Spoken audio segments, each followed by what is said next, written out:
Hello guys, आज हम लोग एक ऐसा जगह के बारे में पढ़ने वाले हैं और जानने वाले हैं जो बहुत ही ज़्यादा इंटरेस्टिंग है। आज हम लोग ये बात जानेंगे, ये जो दुबई पहले एक रेगिस्तानों का जगह हुआ करता था, लेकिन आज ये एक टूरिज्म प्लेस और अमीरों का जगह और सपनों का शहर बन गया है। यानी कि इस दुबई को रेगिस्तान से अमीरिस्तान और रिच कंट्री बनने का जो सफ़र वो कहाँ से कहाँ तक चला। यानी कि जो दुबई आज से लगभग 30-40 साल पहले एक रेगिस्तान टाइप था, हर तरफ सिर्फ बालू ही बालू थे, लेकिन अभी वो दुबई एक हर एक इंसान के लिए सपनों का शहर जैसा हो गया है। ये जो इसमें जो हिस्ट्री है, एक टाइप का मिराकल है। अभी भी बहुत सारे लोग कंफ्यूज है इस मिराकल में कि ये हो कैसे गया। ऐसा लगता है जादू ही टाइप से हुआ है। एक रेगिस्तान अचानक से इतना ऊपर स्तर पर किस तरीके से आ सकता है, ये बहुत आसान नहीं है। इसके पीछे कई सारे कारण हैं और सब एक दूसरे से जुड़े हुए हैं। पहला बात तो बहुत सारे आदमियों को ये लगता है कि सर दुबई जो इतना एडवांस, इतना ज़्यादा फेमस होने का कारण सिर्फ तेल है, कच्चा तेल। लेकिन ये बिल्कुल गलत है। क्यों गलत है? क्योंकि आप अगर ग्लोबल इनकम का बात करें दुबई का, तो सिर्फ 1% यानी कि 1% कंट्रीब्यूशन होता है कच्चा तेलों का, और 20% से भी ज़्यादा कंट्रीब्यूशन होता है आपका टूरिज्म का। क्योंकि आज के ज़माने में ये जो दुबई है एक टूरिस्ट प्लेस बन चुका है। यानी कि दुबई टूरिज्म के लिए पूरा वर्ल्ड वाइड फेमस है। स्काई क्रेपर्स, बड़े बड़े बिल्डिंग्स, पाम जुमेरा, बुर्ज खलीफा, ऐसे कई बड़े बड़े स्काई क्रेपर्स मौजूद है दुबई। यानी कि ये जो हमारा गलत फहमी था कि दुबई सिर्फ तेल का हेल्प से इतना ऊंचा स्तर पर गया है, ये बिल्कुल गलत है। क्योंकि दुबई में 20% से भी ज़्यादा कंट्रीब्यूशन टूरिज्म, यानी कि दुबई एक टूरिस्ट प्लेस टाइप से बहुत ज़्यादा अर्निंग करते हैं। यानी कि कच्चा तेल ये तो एक बहाना है और टूरिज्म से पैसा कमा के दिखाना है। ये जो दुबई का रेगिस्तान से एक टूरिज्म प्लेस और फेमस और रिच कंट्री बनने का इतिहास अब शुरू होता है। ये कहानी कई दशक पहले का है, यानी कि कई दशक पहले से स्टार्टिंग हुआ था। इस दुबई को चेंज करने में दो शख्स का बड़ा हाथ है, यानी कि बोले तो बहुत ज़्यादा इंपॉर्टेंट रोल है। और ये दो शख्स है, इनका आपस में रहता बाप और बेटे का रिश्ता है। वो दो शख्स क्या है जिनका अहम रोल है इस दुबई को एक ट्रेडिंग पॉइंट बनाने के लिए। यानी कि इस दुबई को एक ऊंचा लेवल पे ले जाने के लिए, बिजनेस फील्ड में लाने के लिए इन दोनों बाप और बेटे का अहम रोल माना गया है। उनका नाम क्या है, आप ध्यान से सुनिए। शेख राशिद बिन अल मक्तुम और उसके बेटे शेख मोहम्मद बिन राशिद अल मक्तुम, इन दोनों का अहम रोल है ये चेंज लाने में, ये बदलाव लाने में दुबई में। आपको ये बात बता दें कि ओमान और इराक, इन दो देशों के लिए दुबई एक कनेक्टिंग पॉइंट माना जाता था। यानी कि जो हमारे दुबई के आसपास का जो देश ओमान और इराक, इनको एज हमारा दुबई ब्रिज होता था, इन दोनों को कनेक्ट करता था। यानी कि एक्सपोर्ट इंपोर्ट के, यानी कि एक मान लीजिए कि ट्रेडिंग पॉइंट, ट्रेडिंग सेंटर के टाइप से दुबई इनको कनेक्ट करता था, जोड़ता था। और आपको ये बात और भी बता दें कि पहले इनिशियल में, शुरुआत में दुबई सिर्फ मोती निकालने का काम करते थे और मछली का। यानी कि ये दो अहम मेन काम था दुबई में। ये दो सबसे ज़्यादा, आप मान लीजिए कि ये दो ही बेसिकली रोल था दुबई में, एक तो मोती निकालना और मछलियों का बिजनेस करना। लेकिन इन दोनों बाप बेटों को ऐसा लगा कि इस तरीके से हम लोग दुबई को बहुत ज़्यादा फेमस और बहुत ज़्यादा रिच नहीं बना सकते हैं, हमें कुछ अलग करना पड़ेगा, हमें अलग फील्ड में अपना कदम रखना पड़ेगा। सिर्फ मोती निकाल कर और मछलियों का बिजनेस करके हम दुबई को एक इंटरनेशनल लेवल में शो नहीं कर सकते। फिर इन्होंने दुबई को बदलने के लिए कई कई बड़े बदलाव लाए। आइए हम लोग जानते हैं उन बदलाव के बारे में। दुबई में जब 1950 में यानी कि 1950 में जब तेल का खोज हुआ, तब दुबई का नज़ारा ही बदल गया था। यानी कि तेल का डिस्कवरी के बाद का दुबई में सब कुछ बदला सा नजर आ रहा था। दुबई समेत पूरा यूएई यानी कि यूनाइटेड अरब एमिरेट्स में काफ़ी तेज़ी से बढ़ोतरी दिखाई दे गया था। यानी कि काफ़ी तेज़ी से प्रोग्रेस कर रहे थे, क्योंकि जो इनिशियल में तेल का सपोर्ट एक मेजर सपोर्ट रहा। यानी कि दुबई समेत पूरा यूएई में काफ़ी तेज़ी से ग्रोथ देखने मिला तेल का खोज के बाद। लेकिन शेख राशिद बिन सईद अल मक्तूम और उनके बेटा शेख मोहम्मद बिन राशिद अल मक्तूम को ऐसा लगा कि सिर्फ तेल के मदद से हम लोग बहुत ज़्यादा दिन तक प्रोग्रेस यानी कि ग्रोथ नहीं कर सकते हैं। यानी कि तेल हमें सपोर्ट तो कर सकते हैं, लेकिन काफ़ी लंबे समय तक के लिए ये सपोर्ट नहीं कर पाएंगे हमें। यानी कि तेल के मदद से हम लोग वर्ल्ड लेवल में नहीं आ सकते हैं। फिर 1958 यानी कि 1958 में शेख राशिद बिन सईद अल मक्तूम ने सत्ता संभाला दुबई का और लगभग 32 सालों तक दुबई में राज किया। जब शेख राशिद ने दुबई की बागडोर को संभाला, यानी कि शेख राशिद का राजा बनने के बाद जो बदलाव आए दुबई में, जब शेख राशिद ने दुबई का बागडोर संभाला, उस टाइम उस वक्त मोती निकालने का और मछली का जो धंधा था, जो बिजनेस था, वो पूरी तरीके से चौपट हो गया था। यानी कि किसी का भी फोकस उस पर और नहीं रहा था। हर कोई तेल यानी कि दुबई में सिर्फ एक ही नज़ारा था उस टाइम में, सिर्फ तेल पर फोकस किया जाता था। यानी कि तेल दुबई को बहुत ज़्यादा दिन तक सपोर्ट नहीं कर पाएगा। इस बात को लेकर शेख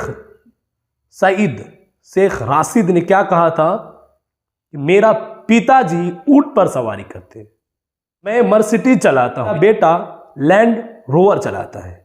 मेरा बेटा लैंड रोवर चलाता है, जो उसका बेटा आएगा वो भी लैंड रोवर ही चलाएगा, लेकिन फिर जो आगे उसका बेटा आएगा फिर वो ऊंट पर सवारी करेंगे। कहीं ना कहीं थोड़ा ट्विस्ट टाइप लगते हैं, शुरुआत भी ऊंट से और ख़त्म भी ऊंट से। इनका कहने का मतलब क्या था कि मेरा पिताजी जो ऊंट पर सवारी करते थे, कहीं मेरा बेटा का बेटा यानी कि परपोता, कहीं ना कहीं वो भी अब ऊंट पर सवारी करेंगे। कहने का मतलब ये था क्योंकि अभी इस वक्त जो मैं मर्सिडीज चलाता हूं, मेरा बेटा लैंड रोवर चलाता है और जो मेरा पोता भी लैंड रोवर चलाता है, इसका कारण अभी तक तो तेल है, लेकिन ये कारण बहुत ज्यादा दिनों तक बना हुआ नहीं रहेगा। 1979 में उन्होंने एक इवेंट के दौरान एक स्काई क्रैपर्स बनाने का निर्णय लिया। अब सवाल ये आता है कि हम लोग स्काई क्रैपर्स किसे बोलते हैं। जो भी बिल्डिंग को आप स्काई क्रैपर्स बोलना चाहते हैं, उसका फीट लंबाई 490 यानी कि 490 फीट होना चाहिए। यानी कि आप हर एक बिल्डिंग को स्काई क्रैपर्स नाम नहीं दे सकते। तो पहले बार 1979 में दुबई के अंदर जो स्काई क्रैपर्स बनाया गया था, उसका नाम था वर्ल्ड ट्रेड सेंटर, जो अभी भी इस जमाने में काफ़ी ज़्यादा मशहूर है, क्योंकि पहले बार इतना ऊंचा लंबा इमारत बना था, स्काई क्रैपर्स बना था, तो ऑब्वियस उस टाइम के लिए एक अट्रैक्टिव प्लेस बन गया था वो। उसमें 39 यानी कि 39 मंजिला था उस वर्ल्ड ट्रेड सेंटर में। वो मान लीजिए कि पहला स्काई क्रैपर्स था दुबई के लिए, 1979 में बनाया गया था। उसके बाद दुबई का सत्ता शेख राशिद का बेटा शेख मोहम्मद के हाथों में आया। जो शेख मोहम्मद थे, इसे कहते हैं जैसा बाप वैसा बेटा, यानी कि इनका भी सोच अपने बाप के जैसा था, दुबई को और ज़्यादा आगे बढ़ाने का सोच। उसका पापा भी चाहते थे कि दुबई डेवलप हो और ये चाहते थे कि दुबई और ज़्यादा डेवलप हो। इन्होंने ट्रांसपोर्ट सिस्टम में बहुत ज़्यादा ध्यान दिया। शेख मोहम्मद का पिताजी वो हमारा सी पोर्ट यानी कि पानी वाला काम, यानी कि पानी में जहाज वगैरह, समुद्र में सी का, ये सब का पूरा काम हम इन पर बहुत ज़्यादा फोकस किए थे, सी ट्रांसपोर्ट से रिलेटेड। यानी कि कुल मिला के सी ट्रांसपोर्ट पर बहुत ज़्यादा काम किए थे शेख राशिद। लेकिन उसका बेटा सी ट्रांसपोर्ट पर तो ध्यान दे रहे थे, साथ में ही एयरपोर्ट, हवाई यानी कि एयर लाइंस पर भी काफ़ी ज़्यादा फोकस किए थे। और 1989 में सबसे पहला दुबई में एयर एमिरेट्स का ऐलान किया गया। यानी कि शेख मोहम्मद उनका पापा से भी थोड़ा एडवांस सोचते थे। दुबई के अंदर हम लोग एक आइलैंड के बारे में डिस्कशन करने वाले हैं जिसका नाम है पाम जुमेरा। ये आइलैंड एक मिराकल से कम नहीं है, क्योंकि ये आइलैंड जिस तरीके से इसको बनाया गया है हमारा इंडियंस की सोच से भी कई गुना ज़्यादा ऊपर है। ये जो आइलैंड पाम जुमेरा है एक ओशियन, समुद्र के बीच में, यानी कि समुद्र में मिट्टी डाल डाल के उसको अपर लेवल तक लाया गया और फिर उस पर ये पाम जुमेरा बनाया गया। ये पाम जुमेरा क्या है, इसके अंदर बहुत सारे घर है, बिल्डिंग है, एक तरह का एक टूरिस्ट प्लेस बन गया है। यहाँ पर आप रेंट में रह सकते हैं। ये जो पाम जुमेरा, इसका जो बनाने का तरीका काफ़ी ज़्यादा डिफरेंट है, अलग। ये सिंपल नहीं कि हम एक बिल्डिंग टाइप से खड़ा कर देंगे, कंस्ट्रक्शन स्टार्ट हो गया, ऐसा नहीं है। यहाँ पर इसे बनाने के लिए काफ़ी ज़्यादा कॉम्प्लेक्सिटी झेलना पड़ा। आप एक बात इमेजिन कीजिए, समुद्र के अंदर घर बनाना कितना मुश्किल काम होगा, लेकिन समुद्र के अंदर इन्होंने मिट्टी डाल डाल के, मान लीजिए कि एक टाइप से समुद्र को सूखा टाइप बना दिया और फिर उसके ऊपर पाम जुमेरा को बनाया गया। पाम जुमेरा का खूबसूरती इतना ज़्यादा है और इसे हम लोग प्यार से मैन मेड आइलैंड भी बोलते हैं। मैन मेड क्यों? क्योंकि जो आइलैंड पहले से समुद्र के सतह पर बना हुआ रहता था, जो आइलैंड खुद से यानी कि पहले से है, जो नेचर ने, प्रकृति ने जो दिया था, वो नेचुरल आइलैंड्स कहलाते हैं। लेकिन ये जो आइलैंड हम लोग बनाए हैं, हम लोग खुद अपने हाथों से तैयार किए हैं, इसीलिए हम लोग इसे मैन मेड आइलैंड के नाम से जानते हैं, या फिर आर्टिफिशियल आइलैंड या फिर सिंथेटिक आइलैंड भी बोल सकते हैं। पाम जुमेरा का खूबसूरती क्या है? अगर आप सैटेलाइट से भी इस पाम जुमेरा को देखें तो आपको एक ट्री जैसा नीचे नजर आएगा। यानी कि सैटेलाइट से भी पाम जुमेरा हमें दिखता है एक पेड़ के आकार में। जैसे जैसे दुबई का ग्रोथ होता गया, धीरे धीरे बहुत सारे चेंजेस आने लगे और दुबई में बेसिकली अब टूरिज्म पर ध्यान ज़्यादा देने लगा, क्योंकि टूरिज्म से बहुत ज़्यादा पैसा दुबई कमाता था एक साल में। यानी कि दुबई को एक ग्लोबल टूरिस्ट डेस्टिनेशन पर ले जाना इनका मकसद था।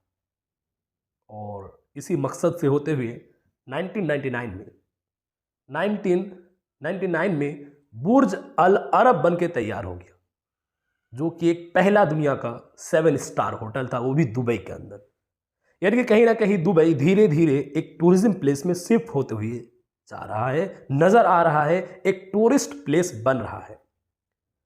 क्यों? इसके पीछे एक बहुत बड़ा ये कारण है कि लगभग हर साल दुबई सिर्फ टूरिज्म से, टूरिस्ट के हेल्प से 20 अरब यूएस डॉलर की कमाई करते हैं।